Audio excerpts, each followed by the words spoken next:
Judiciary میں چاہتے ہیں کہ یہ ان ثوابدیدی اختیارات کو کنٹرول کیا جائے, ریگولیٹ کیا جائے. صرف ایشو یہ ہے کہ ہم ایک کلیئر کنسسٹنٹ میسیجنگ نہیں دیتے. ہماری ایک طرف ہم کہتے ہیں کہ ہم ان کو اپنے فنکشنز پہ ہم ان کا ریفرنس نہیں پڑھیں گے, دوسری طرف ہم ان کو بلا لیتے ہیں کہ آپ چیف گیسٹ بن کے آئیں.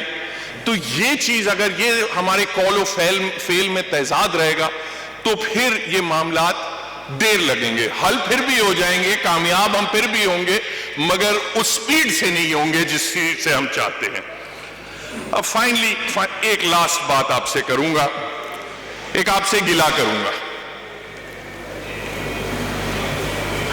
عابد صاحب نے کہا, دیکھیں کراچی میں ایک ہماری ہسٹری, تحریک جو چلی ہے عدلیہ کی آزادی کی, اس میں نو ڈاؤٹ خون پسینہ پورے پاکستان کا وکلا کا ہے.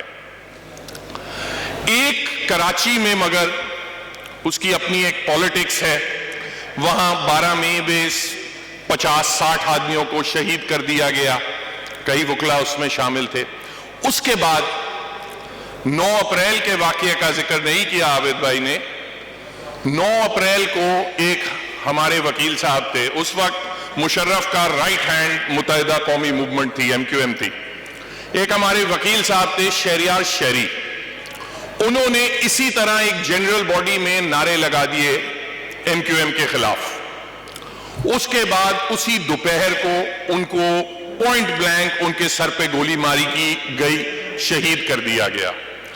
اس کے 2 گھنٹے بعد ہمارے کراچی بار کے سامنے جو سب سے بڑا وکلا کا چیمبر ہے طاہر پلازا, اس کو گھیرا گیا اور اس کو آگ لگا دی گئی.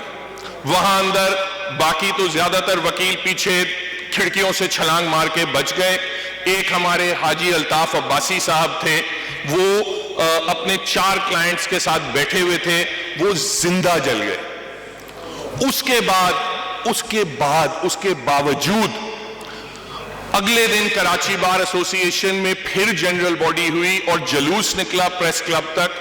جو یہاں ہمارے دوست کراچی سے واقف ہیں, برنز روڈ کے تھرو جاتے ہیں, برنز روڈ خاص MQM کا علاقہ ہے, وہاں پھر نعرے لگے الطاف قاتل ہائے ہائے. مگر افسوس سے یہ کہنا پڑتا ہے کہ پھر ہم اس کے برعکس دیکھتے ہیں کہ ہمارے جو معزز لا منسٹر صاحب ہیں, جن کی رائے میں اگر دنیا کی تاریخ میں 2 لیڈر پیدا ہوئے ہیں تو ایک نیلسن منڈیلا ہے, دوسرا الطاف حسین ہے. ہماری کراچی بار ایسوسی ایشن نے ان کی رکنیت منسوخ کر دی ہے. جس دن یہ قاضی فائز عیسیٰ کے خلاف انہوں نے ریفرنس دائر کی, اسی دن کراچی بار ایسوسی ایشن نے ریزولوشن پاس کی, ان کی ممبرشپ کینسل کر دی.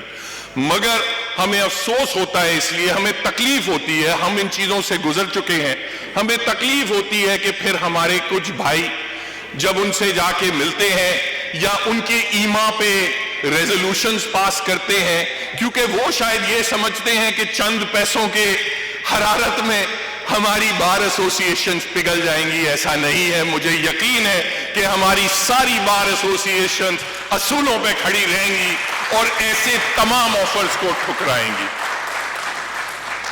آخر میں صرف ایک بار پھر بھٹر صاحب کا, ان کی تمام کابینہ کا شکریہ ادا کروں گا.